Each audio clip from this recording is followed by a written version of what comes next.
दुनिया एक और विनाशकारी महायुद्ध के मुहाने पर खड़ी है। मिडिल ईस्ट में बारूद का ऐसा ढेर फटने वाला है जिसकी आंच अब वॉशिंगटन से लेकर तेहरान तक पूरी दुनिया को झुलसा देगी। ईरान और अमेरिका के बीच बढ़ती तल्खी ने दुनिया की टेंशन को 7वें आसमान पर पहुंचा दिया है। डिफेंस एक्सपर्ट्स के गलियारों से लेकर सोशल मीडिया तक बस एक ही चर्चा है, क्या ईरान अमेरिका पर पहला प्रहार करने जा रहा है। युद्ध के इस बिसात पर एक पुरानी कहावत बहुत मशहूर है, जो पहला प्रहार करता है जीत उसी की होती है। और ईरान के भीतर से अब यही आवाजें उठ रही हैं। ईरान के कड़े रुख वाले गुट, खास करके मुश्तबा खामनेई के जो समर्थक हैं, वो इस फेवर में हैं कि अमेरिका की तैयारियों को, अमेरिका को एक तरह से मौका ही ना मिले, उनकी जो तैयारियां हैं उन्हें ध्वस्त कर दिया जाए। लगातार मांग उठ रही है कि अरब देशों में जो मौजूद अमेरिकी सैन्य ठिकाने हैं उनको हमेशा हमेशा के लिए भस्म कर दिया जाए। अब आपको पश्चिमी मीडिया के हवाले से बताते हैं कि आईआरजीसी की खुफिया रिपोर्ट में आखिर खुलासे किए क्या गए हैं। दरअसल आईआरजीसी की जो खुफिया रिपोर्ट है उसमें दावा किया गया खाड़ी में मौजूद बेसिस पर फिर से ईरान हमला करेगा। इंतजार की जगह पहले हमला करने का एक तरह से प्लान तैयार कर रहा है ईरान। मुश्तबा और टॉप कमांडर्स एक बार फिर से हमला करने पर राजी हो चुके हैं और इस वक्त मौजूदा हालात में हथियारों की किल्लत से अमेरिका जूझ रहा है, जिसका फायदा उठाना चाहता है ईरान। अमेरिकी हथियार कंपनियों पर प्रोडक्शन बढ़ाने का भारी दबाव दिया जा रहा है। अमेरिका के दोबारा मजबूत होने से पहले ही हमला करने की तैयारी ईरान की तरफ से की जा रही है। जो अरब देश हैं उन देशों में अमेरिका का एयर डिफेंस सिस्टम बेहद कमजोर है। मौजूदा हालात में पैट्रियट एयर डिफेंस या फिर थर्ड एयर डिफेंस सिस्टम खाली हो चुके हैं। बैलिस्टिक मिसाइलों को गिराने में अमेरिका लाचार है। अमेरिकी सेना को पलायन के लिए एक तरह से मजबूर किया जा सकता है। ईरान का दावा है बैलिस्टिक मिसाइलों से हमला कामयाब हो जाएगा। आखिर ईरान इस बार डिफेंसिव होने के बजाय ऑफेंसिव रुख अपना रहा है, इसके पीछे की वजह क्या है? दरअसल इसके पीछे की वजह है फर्स्ट स्ट्राइक यानी पहले प्रहार की मिलिट्री डॉक्ट्रिन। ईरान के सैन्य थिंक टैंक का मानना है कि अगर अमेरिका को खाड़ी में अपनी ताकत जुटाने का वक्त मिला तो ईरान के लिए मुश्किलें बढ़ जाएंगी। ईरान के भीतर मुश्तबा खामनेई और कट्टरपंथी गुट का साफ मानना है कि अमेरिका को संभलने का वक्त देना अपनी मौत को दावत देना है। उनका तर्क है कि अगर जंग होनी ही है तो पहले ईरान क्यों ना इसकी पहल करे। एक ऐसा सरप्राइज अटैक जो मिडिल ईस्ट में अमेरिकी फौजों की कमर तोड़ कर रख दी। ईरान में जनता और सेना के एक बड़े धड़े के बीच में अब ये मांग बहुत जोर पकड़ रही है कि खाड़ी देशों से अमेरिकी वजूद को मिटाने का मिशन तुरंत शुरू कर दिया जाए। अब सवाल ये उठता है कि अगर ईरान ने पहला प्रहार किया तो खाड़ी में अमेरिकी बेसिस भस्म कैसे होंगे? वो भी आइए मैं आपको बता देती हूँ। उस नक्शे पर नजर डालते हैं जो पेंटागन की रातों की नींद उड़ाए हुए है। ईरान के चारों तरफ अमेरिकी सेना का चक्रव्यूह है, लेकिन यही चक्रव्यूह ईरान की मिसाइलों के निशाने पर आ चुका है। दरअसल मिडिल ईस्ट से जो धीरे धीरे अमेरिका का वजूद खत्म होता जा रहा है, खाड़ी देश अमेरिका के बेसिस की वजह ही, उसके कारण ही ईरान के निशाने पर है। ये जानने की जरूरत है कि मिडिल ईस्ट में अब आखिर कहां पर अमेरिकी बेसिस बचे हुए हैं जिसको लगातार ईरान टारगेट कर रहा है। ये देखिए, ये जो तस्वीर आप देख रहे हैं मेरी दूसरी तरफ, अमेरिका के बेसिस की जानकारी है। इसमें कतर का अल उदीद एयर बेस है, बहरीन का अमेरिकी नौसेना का प्रमुख कमांड सेंटर है, कुवैत का अली अल सालेम एयर बेस है, संयुक्त अरब अमीरात का अल थाफरा एयर बेस है, जॉर्डन का मुफाक अल साल्ती एयर बेस है, तो सऊदी का अरब प्रिंस सुल्तान एयर बेस है। खाड़ी में इन जगहों पर इन देशों में यूएस के एयर बेसेस रहे हैं जो लगातार ईरान की तरफ से टारगेट किए गए। ईरान की जो युद्ध नीति अब बिल्कुल क्लियर कट है। हजारों की तादाद में सुसाइड ड्रोन और बैलिस्टिक मिसाइलों की एक साथ बौछार, एक साथ आक्रामक वार, इतने हमले कि अमेरिका का पैट्रियट एयर डिफेंस पूरी तरह से घुटने टेक दे। अगर ईरान की मिसाइल साइलो एक साथ खुल जाए तो अरब की धरती पर बने ये अमेरिकी बेसिस आग में के शोलों में तब्दील हो सकते हैं। ईरान इस जंग में अकेला नहीं है, उसके पास में एक्सिस ऑफ रेजिस्टेंस यानी उसका खतरनाक प्रॉक्सी नेटवर्क है। अगर ईरान मुख्य भूमि से हमला करता है तो उसी वक्त यमन से हुती, लेबनान से हिजबुल्लाह और इराक से अल हशद अल शाबी अमेरिकी ठिकानों पर चौतरफा हमला बोल देंगे। इसके अलावा ईरान के पास में सबसे बड़ा हथियार है दुनिया की आर्थिक नस यानी स्ट्रेट ऑफ हॉर्मुज।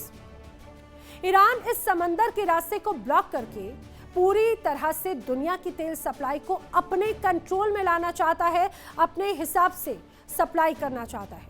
अमेरिकी बेसों को भस्म करने के साथ ही ईरान वैश्विक अर्थव्यवस्था को भी पंगु बनाने की क्षमता रखता है। अब तो ये पूरी दुनिया बखूबी समझ चुकी है।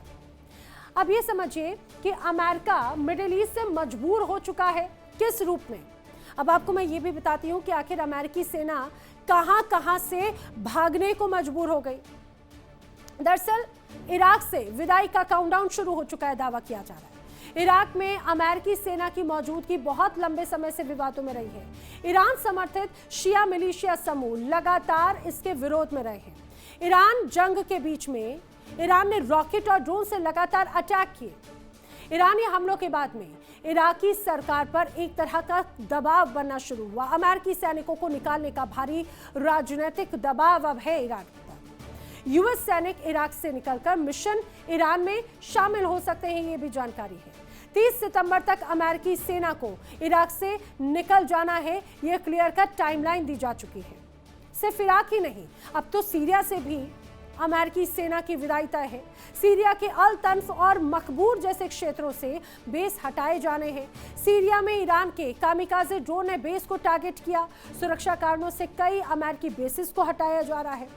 जो छोटे संवेदनशील सेंसिटिव एरिया हैं, जहां पर सेंसिटिव बेस है, उनको हटाकर दूसरी जगह पर शिफ्ट किया जा रहा है। कतर से यूएस सैनिक अब एग्जिट किए जाएंगे। यूएस कतर स्थित अपने अल उदैद बेस से सैनिकों को वापस बुला रहा है। सैनिक और कर्मियों की वापसी और स्थानांतरण यानी कि ट्रांसफर एक तरह से शुरू किए जा चुके हैं। अल उदैद मिडिल ईस्ट में अमेरिका का सबसे बड़ा सैन्य अड्डा है। अल उदैद एयरबेस पर लगभग 10,000 अमेरिकी कर्मी तैनात हैं। ईरानी मिसाइल हमलों के बाद बेस की सुरक्षा जोखिम काफी ज्यादा बढ़ चुका है और सैनिकों पर खतरों को टालने के लिए अमेरिका ने ये कदम उठाया। कतर के अनुसार सैन्य कर्मियों को सुरक्षित स्थानों पर भेजा जा रहा है। खाड़ी देशों में भी स्थिति बहुत ज्यादा बेहतर नहीं है अमेरिका के लिए। यूएई हो, कुवैत हो, बहरीन हो या जॉर्डन, इन इलाकों से भी अमेरिकी बेसिस फिलहाल अब असुरक्षित नजर आते हैं। ईरान लगातार खाड़ी देशों में स्थित अपने बेसिस को निशाना बना रहा है। शाहिद ड्रोन और मिसाइल के जरिए ईरान बेसों को टारगेट करता है। खाड़ी के देश अमेरिकी बेसिस की वजह से मिसाइल ड्रोन की रेंज में आ चुके हैं। इतना ही नहीं, अब तो लाल सागर से भी युद्धपोत अमेरिका के पीछे हट रहे हैं। यमन के जो हुती विद्रोही हैं, वो ईरान का ये कहा जाए कि सीधा सीधा समर्थन उन्हें प्राप्त है।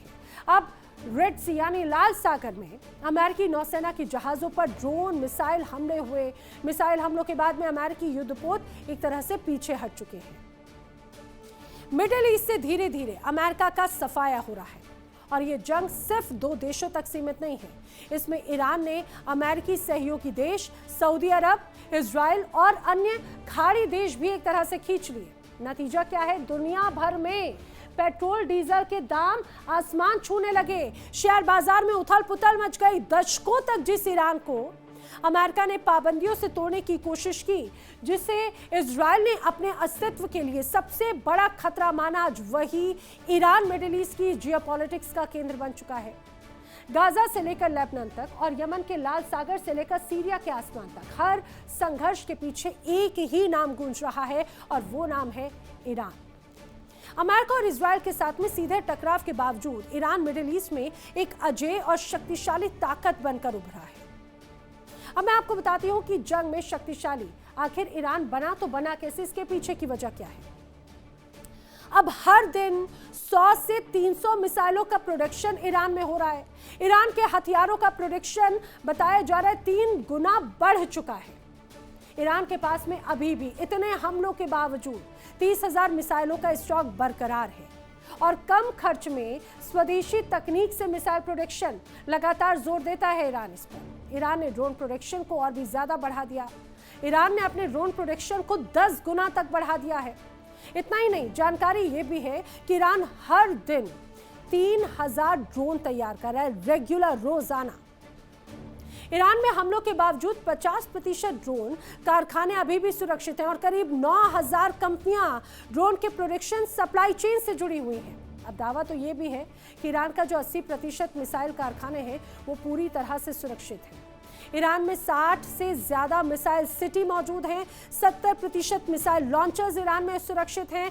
अमेरिका इजराइल ने ईरान में 69 सुरंगों की एंट्री पर अटैक किए और ईरान ने उन 69 में से 50 सुरंगों को फिर से खोल दिया। और यही तो बड़ी चिंता है सीधे सीधे अमेरिका और इजराइल की। ईरान ने यह साबित कर दिया कि युद्ध जीतने के लिए हमेशा महंगे फाइटर जेट्स की जरूरत नहीं होती, बल्कि सही रणनीति, सटीक तकनीक, उसके माध्यम से महाशक्तियों को भी घुटनों पर लाया जा सकता है। तो ये है ईरान की बड़ी ताकत जो कहीं ना कहीं इजराइल और अमेरिका की चिंता को बढ़ा रहा है। देखिए इंडिया डेली 24/7 अब आपके स्मार्ट टीवी पर। इंडिया डेली मौजूद है सभी डिजिटल प्लेटफॉर्म पर लाइव और लगातार। इंडिया डेली 24/7 हर दिन राष्ट्र को समर्पित।